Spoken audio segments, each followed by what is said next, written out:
And hello guys, and welcome back to my YouTube channel mga kapatid. Welcome back sa One Talk PH. At ito na nga mga kababayan, ang pinaka-latest na balita na aking nasagap ngayong araw mga kapatid. Pero bago ang lahat mga kababayan, bago tayo magpatuloy, huwag kalimutang mag-subscribe at pakilike ang ating video para i-share pa ni YouTube sa iba pang hindi pa nakakapanood. So ito na nga mga kababayan, ang pinaka-latest. Bansang China mga kapatid, winarningan ang bansang Pilipinas na baka di umano mga kababayan magkasubukan yung ating sandatahang lakas laban dito sa sandatahang lakas ng bansang China. Naku po mga kapatid, panibagong banta na naman ito ng bansang China mga kababayan.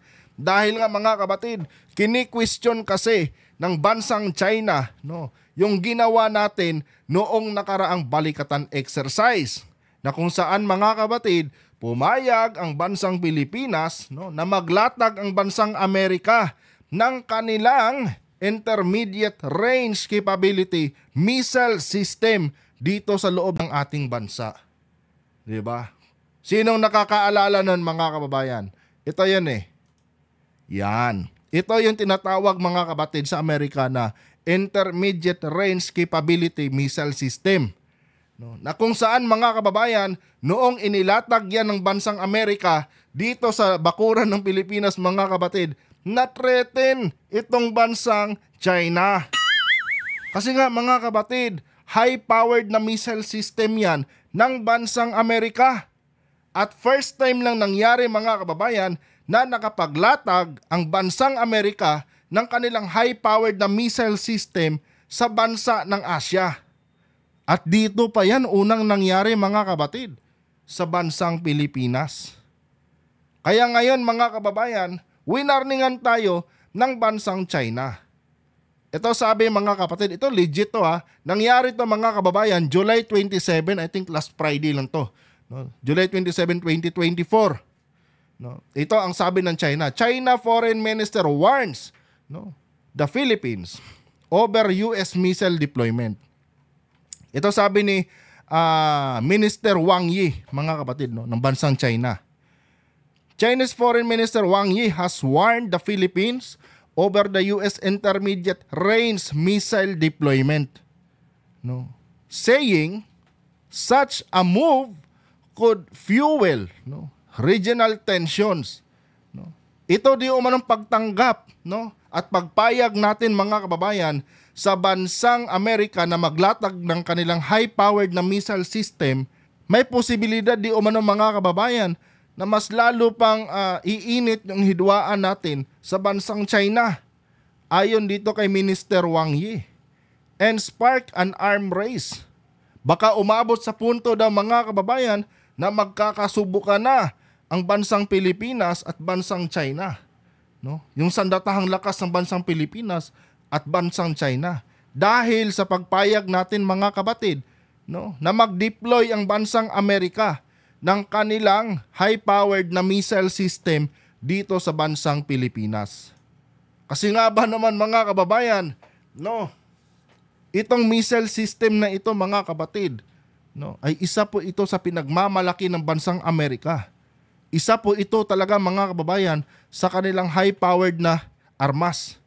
Na kung saan mga kapatid, first time lang talagang nangyari na ang Amerika nagdi-deploy ng kanilang high-powered na armas dito sa bansa ng Asia. At sa Pilipinas pa lang talaga yan nangyari mga kababayan. First time po. Tayo ang pinakaunang bansa mga kapatid na dineployan ng bansang Amerika ng kanilang high-powered na missile system. Sa mga hindi nakakaalala mga kababayan, itong missile system na ito mga kapatid ng bansang Amerika, 1,000 kilometers po mga kababayan. Excuse. Ang kayang abutin nito, yung range nito mga kapatid, 1,000 kilometers. Na kahit nandito yan sa kalupaan ng Pilipinas, kaya po nitong abutin yung kalupaan ng bansang China. Kung sakali mang magkaroon nga ng gera mga kapatid. Hindi naman sa naghahangad tayo ng gera. Ini-explain ko lang sa inyo mga kababayan kung gaano ito ka powerful itong missile system na ito. Kaya nabahala ang China, mga kababayan. No. Disclaimer lang guys itong missile system na ito, hindi po ito ginamit ng Amerika noong nakaraang balikatan exercise. No. Dinisplay lang po yan ng Amerika dito sa kalupaan ng Pilipinas. No. Pero hindi ginamit yan. At maging ang AFP, mga kapatid, kinumpirma yan na hindi ginamit yan noong balikatan exercise. Ngayon mga kapatid, ano ba ang mensahe ng China? No, talaga bang Pilipinas lang, no, ang kanyang ina-address dito sa kanilang sa kanilang hinaing, no? Ito ang magandang mga kapatid, no. Ito ang magandang na-discover ko. Kasi nga mga kababayan, yes, no, kinwestiyon nila tayo tungkol dito. Pero ang totoo niyan mga kapatid, itong bansang China nababahala talaga sa naging action ng Amerika noong nakaraang balikatan exercise. Kasi nga guys, no, nadiskubre, no, ng bansang China na pwede na palang maglatag ang Amerika ngayon dito sa Asia ng mga high-powered, no, na armas niya gamit ang kanyang mga kaalyadong bansa. Na kung saan mga kapatid, hindi po yan magandang indikasyon, no, para sa bansang China. Kasi nga mga kababayan, ang bansang China may plano siyang girahin itong Taiwan. Ngayon, na-discover ng China mga kababayan na delikado yan. No? Ito palang mga kaalyadong bansa ng Amerika dito sa Asia, pumapayag pala, no, na maglatag ang Amerika ng kanilang high-powered na armas. No? Na kung saan malaking disadvantage yan para sa atin kung sakali mang sakupin natin ang Taiwan.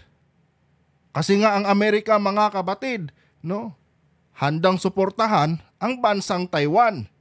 Ngayon mga kababayan, kung sakaling girahin nila ang bansang Taiwan at nandito na itong mga high-powered na mga armas ng Amerika, no, madidihado sila mga kapatid. Dahil mas mapapabilis ang reinforcement ng US dito sa bansang Taiwan.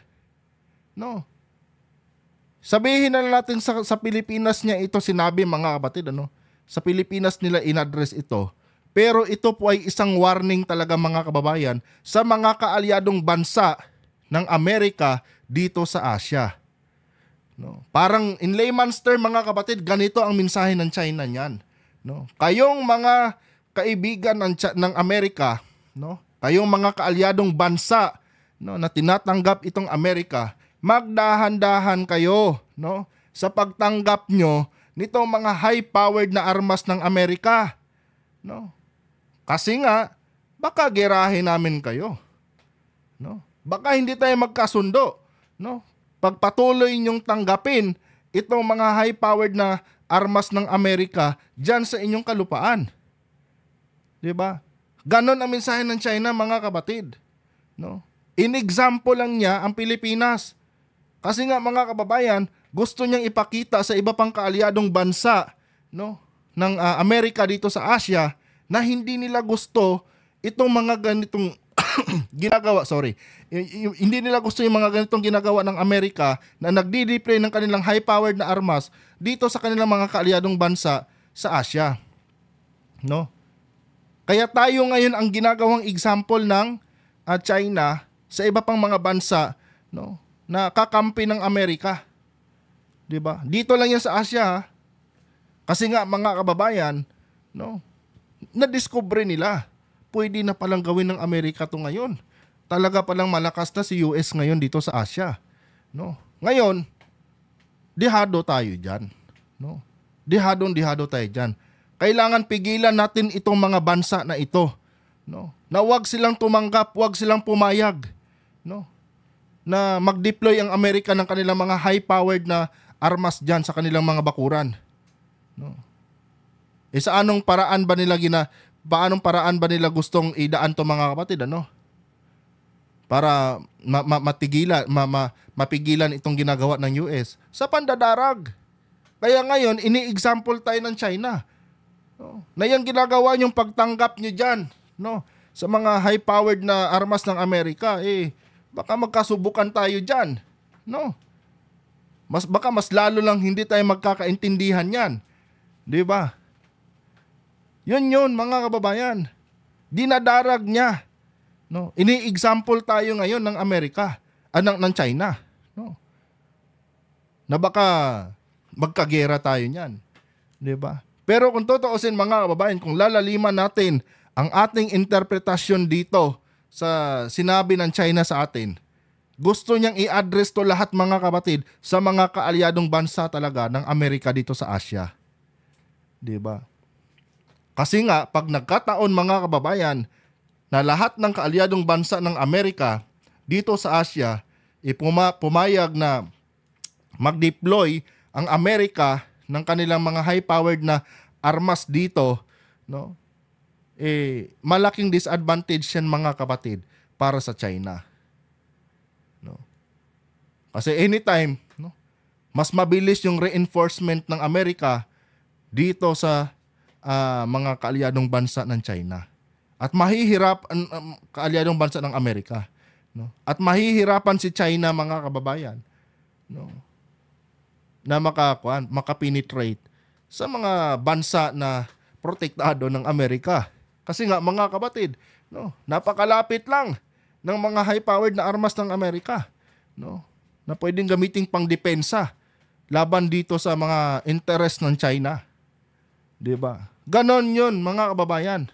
Ganon ko po nakita ito. And ito guys, uulitin ko sa inyo, no? Itong mga sinasabi ko dito, personal analysis ko lang to mga kapatid base sa naiintindihan ko. No, hindi po ito sumasalamin sa pananaw ng mga eksperto. Dito ako sa ganitong idea mga babae nag-come up no? Ito yung nakita ko, no? Na sinasite lang tayo ng China as example sa mga kaalyadong bansa ng Amerika dito sa Asia. Na wag tayong tumanggap, no, ng mga high-powered na armas ng China. Kasi gigirahin di umano nila tayo. Pero ang totoo mga kapatid, gusto lang nila tayong takutin. Gusto lang nilang pigilan ang Amerika sa paglalatag ng mga high-powered nilang armas dito sa Asia. Kasi nga mga kababayan, no, malaking disadvantage ito sa bansang China. Lalo na plano talaga nilang bawiin itong bansang Taiwan. Mas mapapabilis yung reinforcement ng ng bansang Amerika, no, dito sa bansang Taiwan kung sakali mang simula na ng China yung panggigera niya sa bansang Taiwan. Diba? Anyway mga kapatid, hanggang dito na lang itong video na ito. Kung nagustuhan niyo po ang ating content, huwag kalimutang mag-subscribe at paki-like ang ating video ngayon para i-share pa ni YouTube sa iba pang hindi pa nakakapanood. Hanggang dito na lang. Adios.